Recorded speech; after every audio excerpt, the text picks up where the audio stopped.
Olá, estamos iniciando o programa Valorizando a Vida.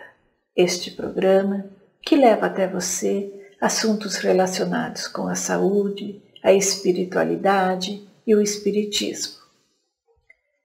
Você já se decepcionou com pessoas que convivem em seu meio e que elas não corresponderam com as suas expectativas? Porque elas não eram o que elas pareciam? No programa de hoje, nós vamos falar sobre este assunto. Olá, é um grande prazer estar com vocês aqui nesse cenário tão lindo que nós escolhemos justamente porque muitos de nós estamos presos em quatro paredes. E eu queria conversar com vocês sobre um pensamento de Santo Agostinho que eu aprecio profundamente e que tenho usado em diversas palestras. É um pensamento que ele colocou para mostrar a importância de colocar o desejo de mudar nossas expectativas onde elas merecem estar, onde realmente serão produtivas. Santo Agostinho se tornou um santo da Igreja porque, ao se converter ao cristianismo, ele fez uma mudança radical em sua vida. Antes de ser cristão, ele era um hedonista, era alguém dedicado ao prazer.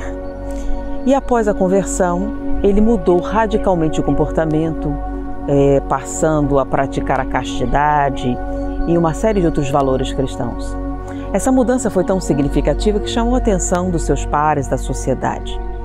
E o pensamento que eu gostaria de dividir com vocês é o seguinte: as pessoas não são o que parecem. As pessoas não são o que deveriam ser. As pessoas não são o que gostaríamos que fossem. As pessoas são exatamente como são e não há nada que possamos fazer a respeito. Se você não aceitar essa simples verdade, você nunca será feliz. E o que significa esse pensamento? Nós estamos repetidamente colocando a responsabilidade dos nossos problemas em outra pessoa. Ah, ele deveria. Que diferença faz? Ah, ele parecia. A ilusão é sua. Eu gostaria, pior ainda, porque isso não muda absolutamente nada. A única pessoa que pode fazer alguma diferença em qualquer situação é você mesmo. Então você não pode mudar outra pessoa. Você só pode mudar a si mesmo. Mas quando a gente fala isso e entende e aceita com naturalidade, é simples. Porém, na prática, nós estamos sempre repetindo. Ah, mas ele parecia, mas deveria, Isso não muda. Como você vai fazer diante dos acontecimentos? Uma outra coisa muito comum que tem a mesma relação com essa fala é: fulano me irrita ou fulana me dá muita raiva. E aí, sempre que alguém faz esse comentário, eu faço aquela pergunta: vem cá, fulano ou fulana tem o poder mágico de mexer no seu humor? Não. Por isso, qual seria a colocação correta? Por que eu permito que fulano ou fulana me irrite ou me encha de raiva? Porque só você tem o poder de mudar a sua relação com o mundo. O pensamento de Santo Agostinho, ele traduz exatamente isso. Se você não gosta de uma situação, se você não gosta de uma relação, o que é que você pode mudar? Você. A maneira com que você lida com esses acontecimentos, a maneira com que você lida com os fatos, a maneira com que você lida com os seus relacionamentos. Então, não use eu gostaria, ele parecia, eu deveria, e sim, o que eu posso fazer para mudar essa situação? E aí sim, você começa a mudar sua vida para melhor. E como fazer esta mudança? Ela depende somente de você? Sabe, eu tô cansado. Não aguento mais, só eu tenho que mudar, só eu tenho que ceder, só eu tenho que fazer o bem. E para mim nada. Ninguém me ajuda, ninguém faz o bem para mim. Já ouviu essa conversa? Já conhece gente assim? Será que você é assim? Olhe, sinto dizer, mas a mudança está com você. Começa em você e nunca acaba, mas se acabasse, acabaria também em você. Não tem jeito, a gente não muda o outro, com muita dificuldade. Pelo exemplo, talvez mude o outro, mas sim, é você que faz a mudança. Ah, mas na minha casa ninguém topa, ninguém ajuda, ninguém faz nada. Bom, tente fazer com que ajude, mas cuide de você. Você é sozinho. Nós encarnamos para viver a nossa vida. Os demais estão coadjuvantes, estão ali do nosso lado, nos ajudando, nos atrapalhando, mas fazendo parte da nossa vida. Mas você é responsável por você. Eu sou responsável por mim. Não dá para delegar a mudança do mundo. A mudança do mundo começa em mim. Um exemplo, olha, dá trabalho, um exemplo. Nós estamos aqui gravando no Parque do Ibirapuera, em São Paulo. Agora está um calor doido, tá? Agora meio-dia e pouco, tá um mormaço, um calor. Eu fui agora há pouco buscar água no carro. Meu carro está logo aqui. É uma reta de onde eu estou. Eu estava andando, calor, suado e tal. Falei, puxa, vou pro meu carro. E eu ia atravessar o gramado para chegar ao meu carro. Falei, não. Deixa eu ir pelo caminho. Tem um caminho pavimentado para ir até meu carro. Era muito mais longo, no sol. O caminho pela grama era na sombra. Mas eu me esforcei, fui contra o meu instinto, por assim dizer, fui contra a minha vontade natural, que era pegar o caminho pela grama, para não pisar na grama, né? Então são pequenas ações como essa que a gente tem que fazer o tempo todo.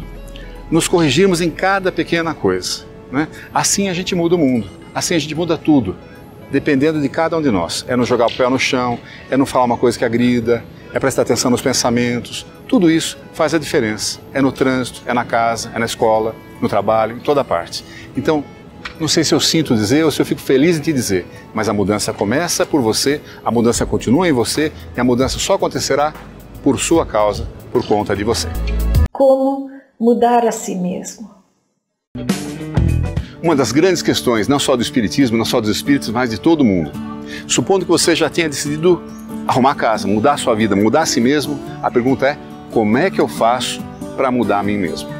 Bom, tem vários jeitos, né? As pessoas vão a psicólogos e é bacana, estudam, a gente está mudando o tempo todo. Mas nós estamos falando aqui da mudança íntima, da reforma íntima, mudar coisas que eu reconheço em mim que não estão legais. Como é que eu faço isso? Alguns passos. Primeiro, e o mais importante já falei, reconhecer a necessidade da mudança. Se eu não acho que eu tenho coisas a mudar em mim mesmo, vou ficar parado, não vou fazer nada, não vou evoluir. Então, primeiro, reconhecer, o mais importante.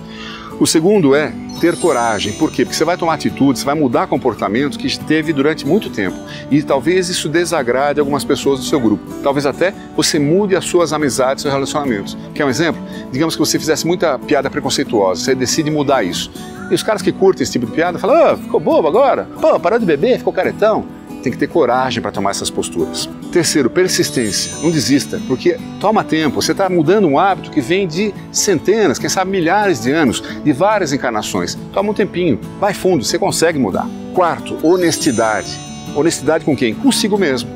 Não é ficar se justificando, não, eu de fato sou muito agressivo, mas, também, você viu como ele falou comigo? Se você ficar se justificando, não vai mudar nada nunca. Vamos ter a coragem de mudar a gente mesmo, reconhecer os nossos erros e mudar. Quinta, alimentar-se com os seus ganhos, né? Cada coisinha que você muda, fala, que bacana, consegui mudar, reconheça os seus ganhos, enriqueça-se com esse novo eu que está surgindo. Isso faz um bem absoluto, a gente se sente muito melhor quando muda alguma coisa que não estava tão bacana. E talvez a última etapa é introjetar, é colocar isso no seu dia a dia, fazer esse novo hábito virar um hábito de fato, virar parte da sua vida. Quando ele já virou parte do seu dia a dia, você não precisa nem pensar mais, você já age adequadamente, que já faz parte do seu modo de ser. É como dirigir. No começo você mudava a marcha, tinha que pisar no pedal, mudar o câmbio, frear, prestar atenção dos lados, você ficava doido para dirigir. Hoje você dirige na maior tranquilidade, porque você já se habituou àquele modo de agir. Assim também com as suas mudanças, elas vão fazer parte da sua vida e você vai ver que a vida vai ficando cada vez mais interessante, cada vez mais leve. Como faço minhas escolhas? Todos nós queremos uma coisa na vida e só uma coisa na vida. O que é que nós queremos? Nós queremos ser feliz, queremos ser felizes. Todos buscamos a felicidade. E como é que se encontra a felicidade? Onde é que ela mora? Onde é que eu compro uma felicidade? Acho que talvez a dica mais importante, a dica preciosa no caso da felicidade seja cuide das suas escolhas. O que quer dizer isso? A todo momento, a cada instante de nossas vidas, nós estamos fazendo escolhas. Você escolhe estar aqui e não lá. Você escolhe assistir uma novela e não ler um livro. Você escolhe conversar com uma pessoa e não com outra. Você escolhe enganar uma pessoa porque você quer fazer tal coisa. Você escolhe não estudar. Você escolhe estudar. você escolhe trabalhar nessa ou naquela empresa, você escolhe dar um pequeno golpe aqui ou ali. A gente escolhe o tempo todo todas as nossas coisas. E essas escolhas determinarão a nossa felicidade. Por que determinarão a nossa felicidade? Porque a nossa vida é feita de momentos, de decisões. E quando você toma um caminho, esse caminho pode ser o da dor ou pode ser o do amor, né? E como é que você escolhe adequadamente? Sabendo, tendo consciência das consequências da nossa escolha. E aí talvez esteja a dificuldade. Frequentemente nós achamos que um caminho que parece mais vantajoso é o melhor. Não necessariamente, não sempre. Para fazer a escolha adequada, talvez nós devêssemos sempre pensar, em primeiro lugar, no outro e depois em nós mesmos.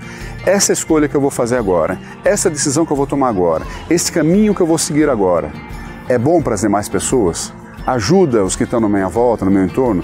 Vai causar felicidade ou infelicidade? Vai levar ao progresso ou não? Né? Essas são as escolhas, essas são as decisões, essas são as perguntas que nós devemos nos fazer. Frequentemente a gente faz a pergunta só para si mesmo. Isto vai ser bom para mim? É claro que é importante que seja bom para você, óbvio, né? Mas talvez antes seja importante ser bom para os demais. Ou fazer escolhas que sejam boas para você, mas que não prejudiquem os demais. Essa é a melhor opção. Escolhendo assim, você não estará maculando as suas relações, não estará magoando as pessoas, não estará machucando as pessoas e, por consequência, não estará machucando a si mesmo. Isso é felicidade, é ausência de dor, ausência de agressividade é a felicidade. Não mais que isso, a serenidade, a paz permitem a felicidade. Então, escolhas, preste atenção nas suas escolhas. As escolhas determinam a sua vida, determinam a sua felicidade. Poderia sempre o homem, através de seus esforços, vencer as suas más inclinações? Esta é a pergunta 909 do Livro dos Espíritos. Sim, e frequentemente fazendo esforços insignificantes. O que lhe falta é a vontade. Foi a resposta dos espíritos superiores à questão proposta. Olhando-nos no dia a dia, nós percebemos o desafio da autossuperação das nossas más inclinações. E não sabemos aonde está o ponto de vulnerabilidade, o nosso engate para a não superação daquilo que nós estamos enfrentando, como sendo as nossas provações, os nossos testes. O calcanhar de Aquiles aonde está? A fala dos Espíritos pontuam de que nos falta a vontade. Pode parecer paradoxal, mas efetivamente é assim que se dá. É que as nossas inclinações negativas, os nossos vícios, as nossas tendências que se repetem no cotidiano, elas fazem parte da nossa movimentação como um novo ser, como se fosse uma outra personalidade. Nós estamos condicionados naquele comportamento. Nós estamos num automatismo de negatividade. E assim, a nossa vontade, ela está comprometida, porque nós estamos completamente inclinados, engatados, vincados, conectados com aquilo que repetimos todos os dias. Haja vista, por exemplo, a agressividade. Quem está viciado na agressividade não se dá conta de que não consegue sair porque não tem vontade. Viciado na irritabilidade, numa tristeza mórbida, por exemplo, na maledicência, apenas diz da boca para fora que não quer mais ser maledicente, que não quer ser agressivo, que não quer ser uma pessoa macambúzia, triste, medonhamente, mas na realidade a pessoa se compraz num tipo de comportamento que faz parte da sua natureza de como ela se coloca no mundo. E ela não se dá conta de que ela está atrelada, viciada, e de que esse condicionamento é tão duro, é tão firme, é tão algemador, que a vontade, ela não comparece, porque a pessoa com a sua vontade, com a sua segunda vontade, por assim dizer, a vontade contaminada, está ali alimentando-se daquela viciação. um pouco mais de análise, uma percepção mais desidentificada dessa natureza anômala pode nos identificar de que a nossa vontade ela não existe, porque se ela existisse, nós faríamos pequenos esforços para poder ir aos poucos enfraquecendo aquela viciação que se automatizou pela repetição desta e às vezes de muitas vidas.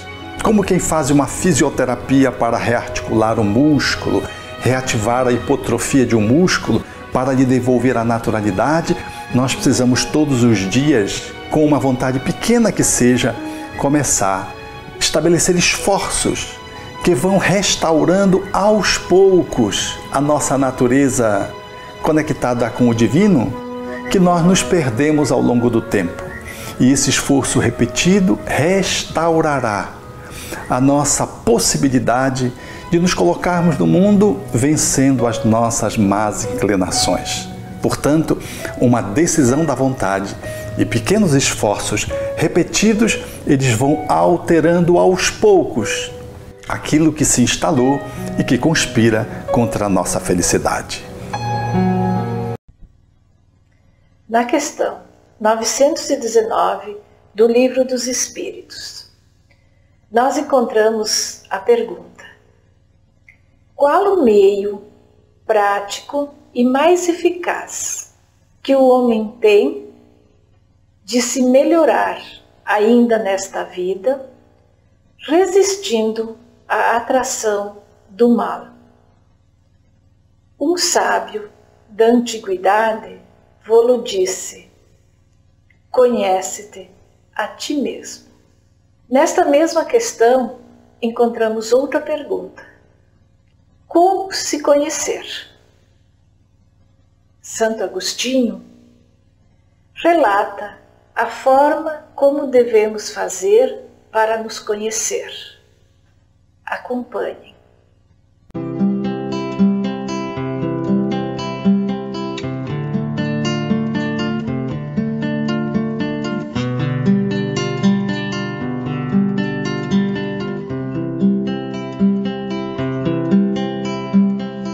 Fazia o que eu fazia quando vivia na terra. Ao fim do dia, interrogava minha consciência, passava a revista ao que fizera e perguntava a mim mesmo se não faltara a algum dever, se ninguém tivera motivo para de mim se queixar. Foi assim que cheguei a me conhecer e a ver o que em mim precisava de reforma. Aquele que todas as noites evocasse todas as ações que praticara durante o dia e inquirisse de si mesmo o bem ou o mal que houvera feito, rogando a Deus e ao seu anjo de guarda que o esclarecessem, grande força adquiriria para se aperfeiçoar, porque, crede-me, Deus o assistiria.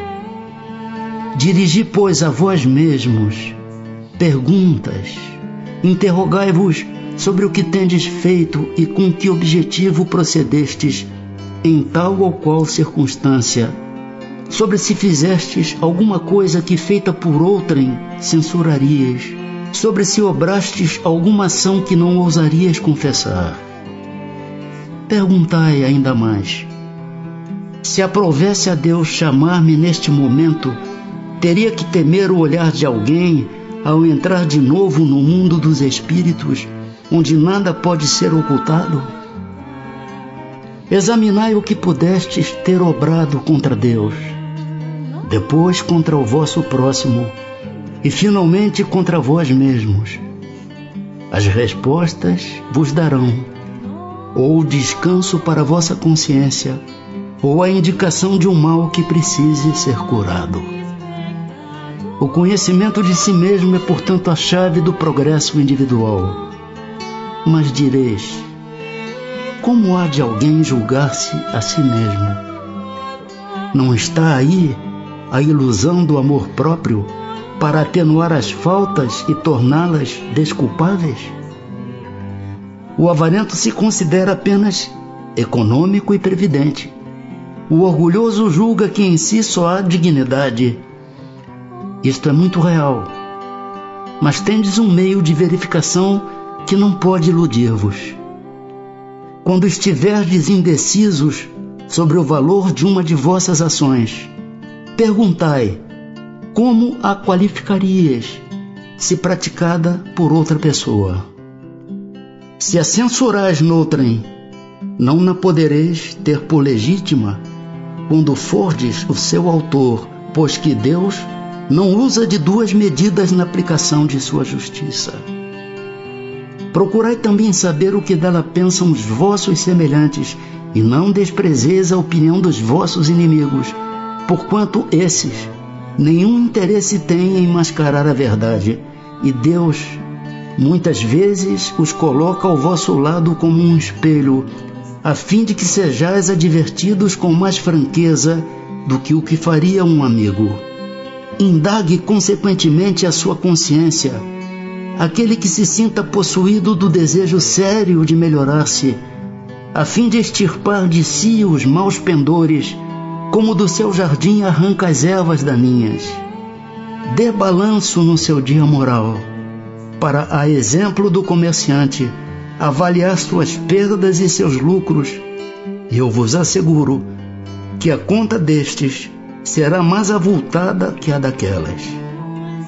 Se puder dizer que foi bom o seu dia, poderá dormir em paz e aguardar sem receio o despertar na outra vida. Formulai, pois, de vós para convosco questões nítidas e precisas, e não temais multiplicá-las. Justo é que se gastem alguns minutos para conquistar uma felicidade eterna. Não trabalhais todos os dias com o fito de juntar haveres que vos garantam repouso na velhice? Não constitui esse repouso o objeto de todos os vossos desejos, o fim que vos faz suportar fadigas e privações temporárias?